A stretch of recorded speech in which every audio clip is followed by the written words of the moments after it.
Au Sénégal, un homme souhaite infléchir le destin de son pays en regardant les étoiles. Son nom, Maram Kairé. Je suis passionné par l'astronomie depuis mon enfance.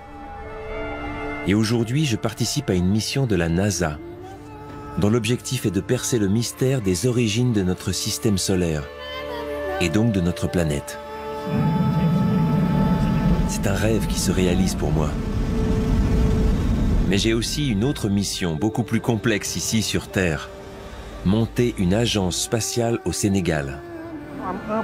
Pour réussir ça, il faut que je montre aux Sénégalais et aux Sénégalaises que la science peut changer leur vie. Pour Maram, cela passe d'abord par le fait d'aider ses concitoyens à prendre conscience que l'astronomie est enracinée dans la culture de leur pays, bien plus profondément que lui-même ne l'imaginait.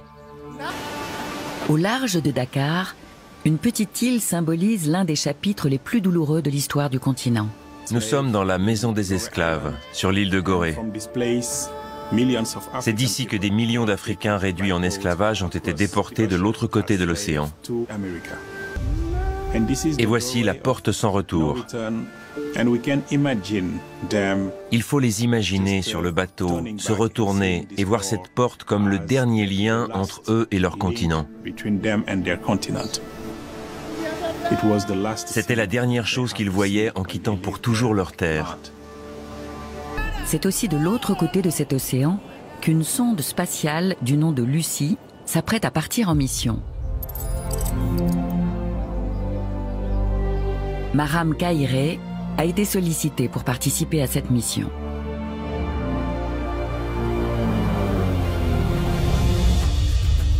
Lucie est à l'orée d'un très long voyage.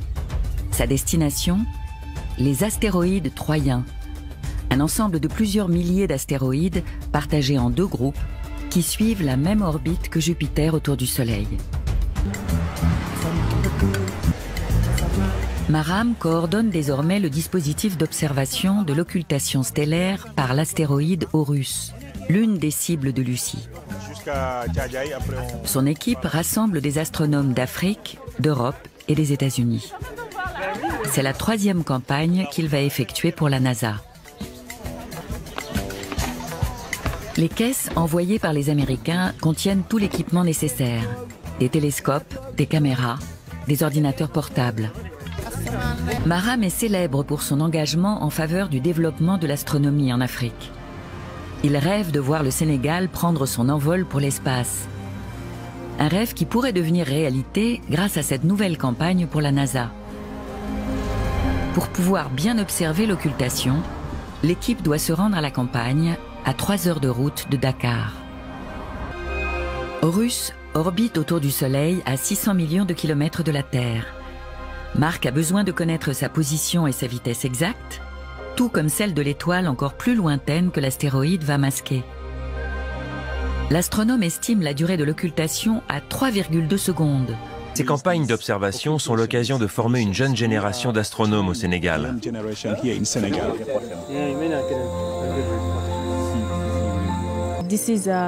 C'est un moment important pour le développement de l'astronomie en Afrique. Les sciences de l'espace peuvent aider des pays comme le Sénégal à atteindre leurs objectifs de développement. Une nouvelle génération de petits satellites bon marché, les CubeSat, ou nanosatellites cubiques, a été lancée par un certain nombre de pays africains. Il se révèle essentiel, que ce soit pour les télécommunications, la météorologie ou la prévision des catastrophes naturelles.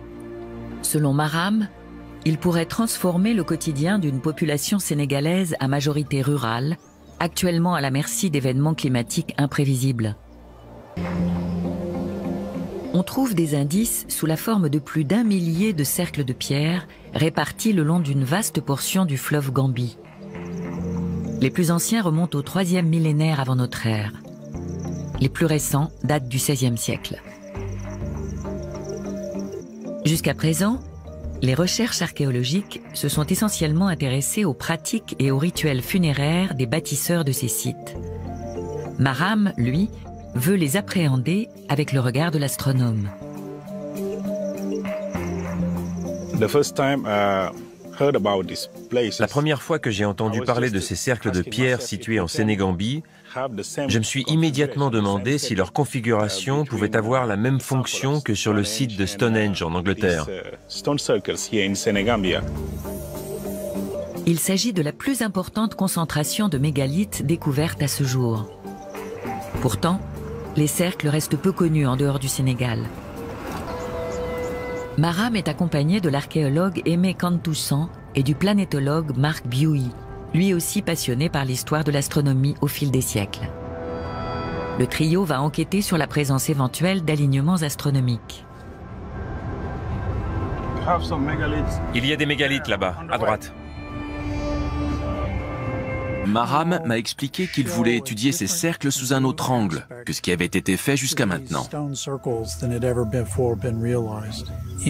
C'est-à-dire, plus concrètement, en se posant la question d'une possible fonction astronomique.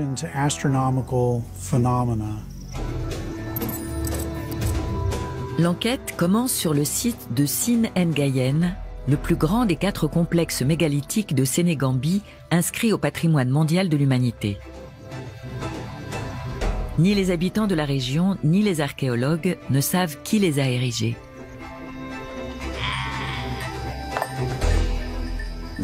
On n'a pas pu établir de lien entre la civilisation qui a construit ces cercles et la population actuelle. C'est un mystère. Quelqu'un les a construits, les a utilisés et les a abandonnés. Aimé nous a raconté que les cercles étaient flanqués de bornes orientées vers l'est.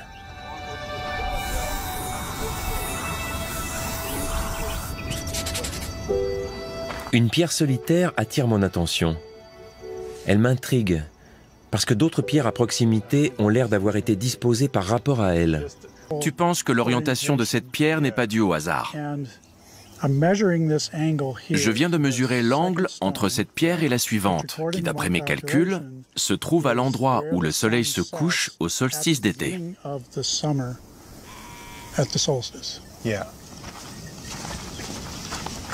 En me plaçant ici, je peux te confirmer que l'angle de 124 degrés par rapport à la première pierre correspond à l'endroit où le soleil se lève au début de l'hiver. Et quand je me tourne vers là, je constate que l'angle est très proche des équinoxes, donc des débuts du printemps et de l'automne. Les bâtisseurs de mégalithes avaient ainsi constaté que les positions du lever et du coucher du soleil variaient dans le temps. Lorsque le soleil atteignait son point le plus septentrional, c'était le jour le plus long, le solstice d'été. En son point le plus méridional, il marquait le jour le plus court, le solstice d'hiver. Et lorsqu'il se levait exactement à l'est, jour et nuit avaient la même longueur. Ce sont les équinoxes. Ainsi, l'alignement des pierres permettait de suivre les saisons. Les mégalithes n'ont toutefois pas encore dévoilé tous leurs secrets. Marc et Maram poursuivent leurs investigations. La petite pierre là-bas se situe exactement au nord de celle-ci. Incroyable! Celle-là? Oui. Je vais vérifier de mon côté. Oui, je suis face au sud. Nous avons donc une très grande boussole sous nos pieds. Je souris parce que j'ai du mal à y croire. Les bâtisseurs de mégalithes avaient différentes méthodes pour trouver le nord. L'une d'elles consistait à observer les constellations et les trajectoires des étoiles. Je me demande surtout pourquoi ils se sont donné tant de mal. À quelle fin? Est-ce qu'elles servaient simplement d'instrument de mesure pour la construction des cercles? Ou est-ce qu'il s'agissait d'explorer l'univers? Le trio découvre les mêmes alignements à Wanar, un autre site mégalithique.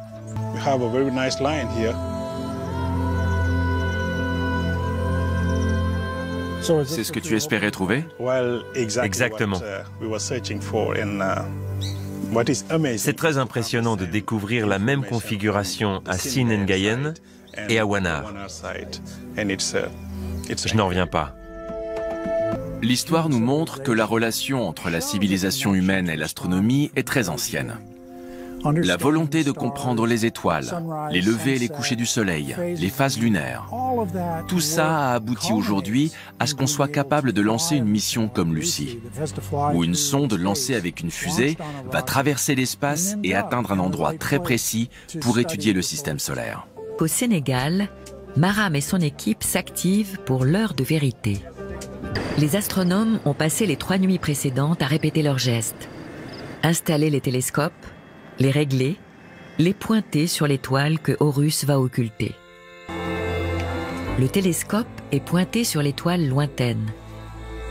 Il ne reste plus qu'à capturer l'instant crucial où l'astéroïde occultera la lumière de l'étoile. 5, 4, 3, 2, 1, on record.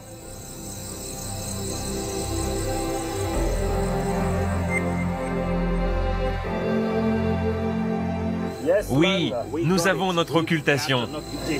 C'est fantastique.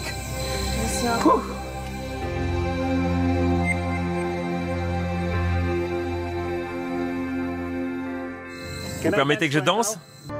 La réussite exceptionnelle de la campagne d'observation va permettre à la NASA d'orchestrer la rencontre entre Lucy et Horus. Lucy in the sky with asteroids. In L-34 minutes, this Atlas V rocket will send Lucy on the first ever space mission to study the Trojan asteroids, which share Jupiter's orbit around the Sun. Named after the Lucy fossil, the spacecraft will visit 8 asteroids over 12 years as we seek to uncover the mysteries of our solar system's formation. Grâce à la mission Lucy, le rêve de Maram de monter une agence spatiale fait son chemin. Maram a également beaucoup appris sur la longue et riche histoire que son pays entretient avec l'astronomie. Les liens sont profonds, bien plus qu'il ne l'imaginait. L'Union astronomique internationale vient de rendre hommage à Maram. Désormais, dans la ceinture d'astéroïdes entre Mars et Jupiter, l'astéroïde 35462 Maram-Kairé orbite autour du Soleil.